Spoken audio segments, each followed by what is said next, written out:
ओम गुरुवे नमः। ओम नमः शिवाय।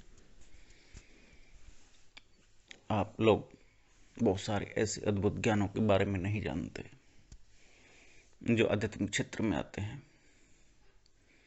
उनमें से आज एक अतीन्द्र ज्ञान के बारे में बात करता हूँ। और ये ज्ञान साधना से उत्पन्न होता है, ईश्वरीय कृपा दृष्टि से, गुरु की और इष्ट की कृपा दृष्टि से आपको प्राप्त होता है। और इस ज्ञान की तब जरूरत पड़ती है जब आपको साधना के क्षेत्र में गुरु और इष्ट अपना अपना कार्य पूर्ण करने के बाद साधक को अकेले ही आगे पथ पर बढ़ने के लिए भेज देते हैं। साधना में भिन्न भिन्न प्रकार के भेद होने के अलावा एक समय ऐसा जरूर आता है जब साधक अहम ब्रह्मास्मि की अवस्था को पार करता है। जब साधक अहम ब्रह्मास्मि की अवस्था पर आता है तब उसके लिए गुरु की नितांत आवश्यकता होती है। उसको यह मालूम होना चाहिए कि कहीं वो भ्रमित ना हो जाए कि मैं ही ब्रह्म हूं, मैं ही परमात्मा हूं।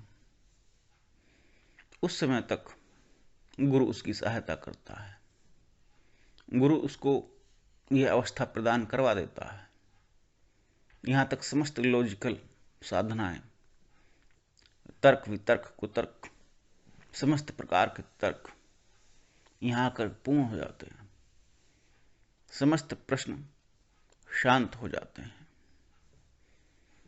उसके बाद गुरु जब ये अवस्था साधक को प्राप्त करवा करके यह कह देता है, यहां से आगे की यात्रा अब तेरी है।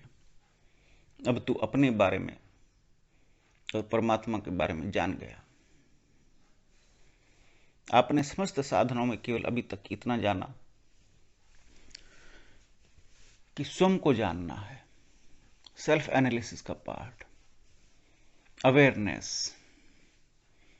सत्य को खोजो, अपने भीतर उतरो, ये सब और बहुत सारे क्वेश्चन जो आप अध्यात्म के सुनते हैं, भिन्न भिन्न प्रकार की धारणाएं, व्याख्याएं आप पढ़ते हैं, बहुत सारे दार्शनिकों के अनेकों प्रकार के प्रश्न, यह प्रश्नों का संसार आध्यात्मिक जगत में, वो सब यहां इस अवस्था को पूर्ण रूप से प्राप्त कर लेता है।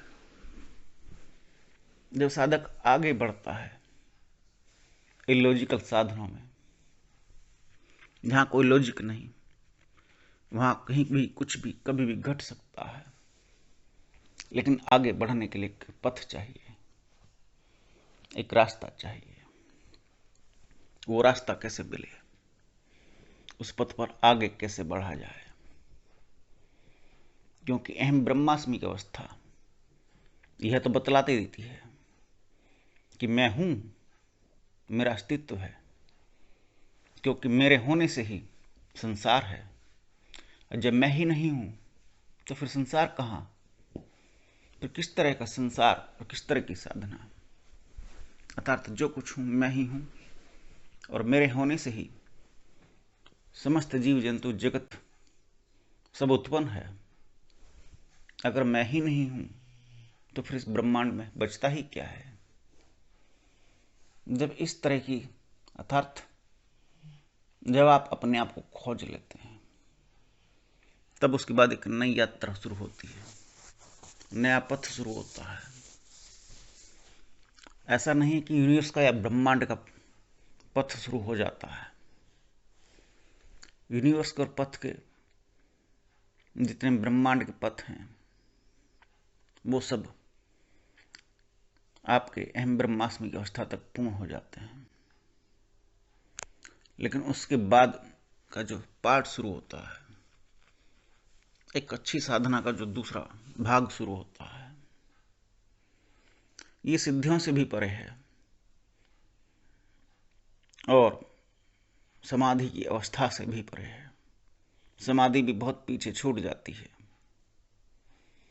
प्रश्नों के उत्तर तो और प्रश्न तो समाप्त ही हो जाते हैं, कहीं कुछ शेष नहीं बचता। फिर भी आपको साधना में आगे बढ़ना है, क्योंकि साधना अब विशुद्धि चक्र और आज्ञा चक्र को पार करती हुई मानसरोवर सहस्रार और ब्रह्मरंध्र को भी पार करती हुई किसी अविरल उस अंतर जगत में पथ में आगे बढ़ती है, जहां ईश्वर है या नहीं है, यह प्रश्न बहुत पहले ही छूट चुका है। फिर आप किसकी यात्रा कर रहे हैं? वो कौन सा जगत है? फिर आत्मा और परमात्मा का लोप और मिलन क्या है? इस लोप और मिलन से परे फिर वो कौन सी यात्रा है जो अनंत काल तक चलती है, जहां से कुछ भी प्राप्त हो सकता है? ज्ञान की अनुभूतियां, ज्ञान सब आपके शरीर के माध्यम से होता है। तब आपके समक्ष यही प्रश्न है एकमात्र कि आगे बढ़ना है, लेकिन कैसे? और साधना में सब कुछ जब लोप हो चुका तो प्रश्न ये भी लोप हो जाता है। केवल गुरु इतना कह देता है कि आगे की यात्रा स्वयं करो। अब आपको जो ज्ञान मिलना है उस ज्ञान का नाम है अतीन्द्रिय ज्ञान, क्योंकि आप तन और मन की अवस्थाओं के माध्यम से जितना ज्ञान प्राप्त करना चाहते हैं सब कुछ प्राप्त कर लेते हैं, लेकिन ये आगे की यात्रा जारी रखने के लिए अतीन्द्रिय ज्ञान की आवश्यकता उस समय पड़ती है। गुरु कह देता है अपनी आगे की यात्रा स्वयं करो, और जितना जान चुके हो अहम ब्रह्मास्मि तक, वहां तक पहुंचने के बाद गुरु से ये भी प्रश्न पूछने की जरूरत नहीं रहती कि आगे की यात्रा कैसे करूं, कुछ मार्गदर्शन करो। गुरु कह देता है मेरा रोल यहीं तक है, इससे आगे तुम्हें ही चलना है, इससे आगे मैं नहीं जा सकता, मेरा भाग इतना ही था। ये बात बिल्कुल ऐसे ही है जैसे आप किसी स्कूल, कॉलेज और यूनिवर्सिटी में पढ़े, बाद में यूनिवर्सिटी के प्रोफेसर कह देते हैं जाओ अब अपना आप कमाओ खाओ, तुम्हारा स्टूडेंट लाइफ अब खत्म हो चुका, अब तुम्हें क्या बनना है ये तुम्हें तय करना है। तो जब आप एक ऐसे क्षेत्र में आगे बढ़ जाते हैं कि तुम्हें क्या बनना है खुद तुम्हें भी नहीं मालूम, लेकिन यात्रा जारी है, तब वहां से अतीन्द्रिय ज्ञान की जरूरत पड़ती है। वो अतीन्द्रिय ज्ञान शब्द का अर्थ है अतीन्द्रिय, अति इंद्रिय, क्योंकि साधना के माध्यम से आप, पतंजल योग सूत्र के माध्यम से आप केवल समाधि तक पहुंचते हैं। यम, नियम, आसन, प्राणायाम, प्रत्याहार, धारणा, ध्यान, समाधि, समाधि के भेद आ सकते हैं, अहम ब्रह्मास्मि की अवस्था तक पहुंचा जा सकता है, लेकिन उससे आगे की यात्रा के बारे में योग साधना शास्त्र में वर्णित माध्यमों से लुप्त हैं, उसका आगे वर्णन नहीं है। समाधि पर जाकर सब पूर्ण हो जाता है, समस्त प्रकार की मुक्ति, समस्त प्रकार के प्रश्नों से मुक्ति। फिर आगे जो शेष बचता है बहुत कुछ, जीरो का जो भाग, यूनिवर्स का जो भाग, जो शब्दों से परे है, शब्द केवल यहीं तक हैं, विशुद्धि तक, क्योंकि आपकी वाणी बोलती है आप सुनते हो, ज्ञान है यहीं तक जो आप समझ सकते हो, लेकिन विशुद्धि का ज्ञान भी समझ पाना बड़ा कठिन है।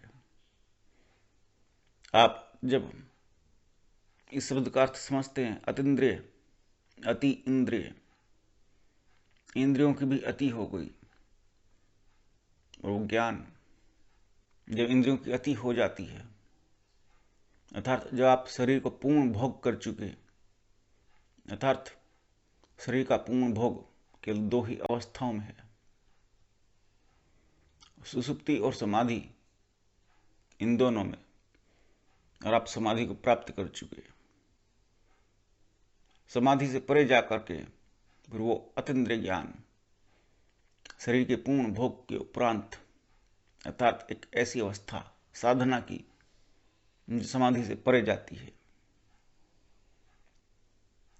वो ज्ञान आपको उपलब्ध होता है। अति इंद्रिय ज्ञान, इंद्रियों की अति हो गई, इंद्रियों की सीमाएं वो पीछे छूट गई, क्योंकि इंद्रियों की सीमाओं से तो कुछ निश्चित मात्रा में ही जाना जा सकता है, लेकिन इंद्रियों से परे जाकर के जो अंतरचक्षु खुलते हैं,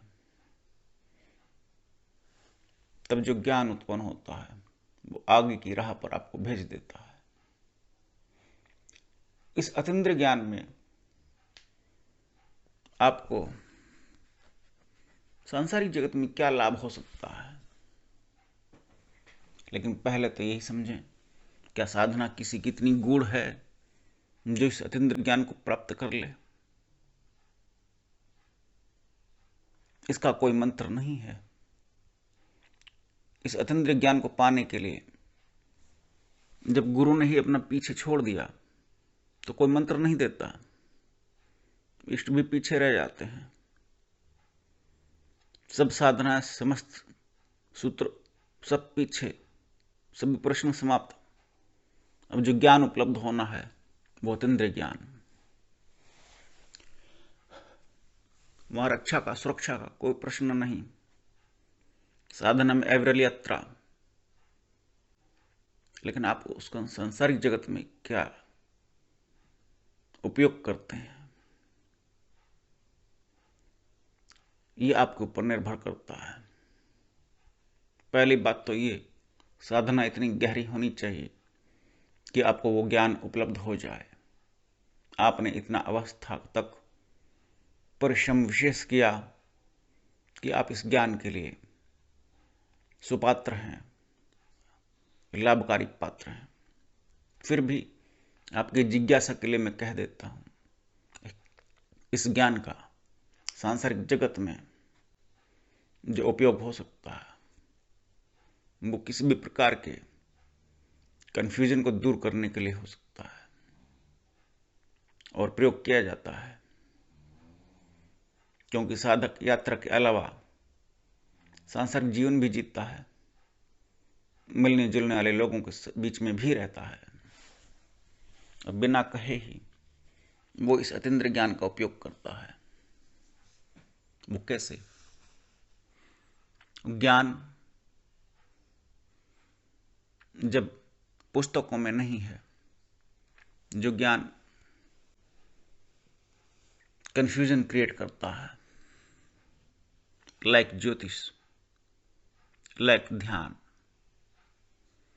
पातंजलि योग सूत्र तो बिल्कुल पूरी तरह से मेजरमेंट है, पैमाइश है, पैमाना है, लेकिन ज्योतिष में भिन्न भिन्न प्रकार के भेद भरे हुए हैं। एक से बढ़कर एक ऋषि मुनि, लेकिन सिद्धांत, काल और सूत्र एक दूसरे के विपरीत। तो आप किसी एक निष्कर्ष पर कैसे पहुंचोगे? किसी को बिल्कुल सटीक उत्तर कैसे दोगे? लेकिन इस बात से मैं मतलब नहीं रखता कि सामने वाला आपके उत्तर से संतुष्ट है या नहीं है, लेकिन आप सत्य को जान सकते हो, उसके कर्म और संस्कार को जान सकते हो। मान लीजिए 4 जन्म पत्री हैं, आपका अतीन्द्रिय ज्ञान उस कन्फ्यूजन में से निकाल करके आपको बिल्कुल सटीक उत्तर देता है कि उनमें से कौन सी एक जन्मपत्री बिल्कुल सही बनेगी। इसके अलावा इंटरनेट पर आपको कुछ ढूंढना है, बहुत लंबा चौड़ा है, आपका प्रश्न है और आपको उत्तर नहीं मिल पा रहा है, आपने कई दिन, महीने, साल लगा दिए,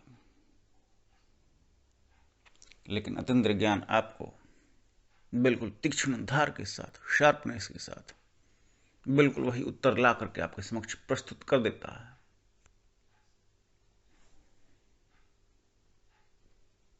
वो प्रश्न का उत्तर आपको तुरंत मिल जाता है, जो एग्जैक्ट चाहिए, जो बिल्कुल एक्यूरेट चाहिए। और कई बार भले आप संतुष्ट ना हो, क्योंकि आपके पास ज्ञान और उत्तर उपलब्ध नहीं थे, संतुष्ट होने का तो मतलब ही नहीं। फिर आप उसको जब अप्लाई करते हैं तो अपना आप स्वयं सिद्ध हो जाता है। तब साधना में यदि कहीं कोई विघ्न, अड़चन आदि भिन्न भिन्न प्रकार के उपद्रव यदि उत्पन्न होते हैं, तो साधना में आप इस अतीन्द्र ज्ञान का उपयोग करते हैं और इस अतीन्द्र ज्ञान के माध्यम से आप किसी सिद्ध को बुलाते हैं। बुलाया भी जा सकता है, इतना बल तो आपको स्वयं ही प्राप्त हो जाता है और आप अपने समस्त उपद्रवों को शांत करने के लिए ध्यान साधना के, समाधि के, जीवन के या किसी भी प्रकार के, उनमें क्या समाधान आपको करना है, जहां गुरु और इष्ट भी पीछे छूट चुके हैं, तो अतीन्द्र ज्ञान आपको समाधान प्रस्तुत करता है। इसकी शार्पनेस, इसकी तीव्र गति इतनी तेज होती है कि आपके पलक झपकने से पहले ही ये काम पूरा कर चुका होता है। ये अतीन्द्र ज्ञान है। पलक झपकने में कितना समय लगता है? 1 सेकंड उसके 100वें भाग में ये कार्य सिद्ध करता है। प्रश्न उत्पन्न हुआ नहीं, उत्तर सामने। ये अतीन्द्र ज्ञान है। इस अवस्था तक पहुंचना बड़ा दुर्लभ कार्य है, लेकिन जिनको ईश्वर प्रदान करते हैं ये अद्भुत दुर्लभ ज्ञान, आपको ईश्वर की कृपा दृष्टि से मिलता है। इसलिए लगे रहिए साधना में, लोगों के और संसार के कल्याण के लिए कार्य कीजिए। नमस्कार।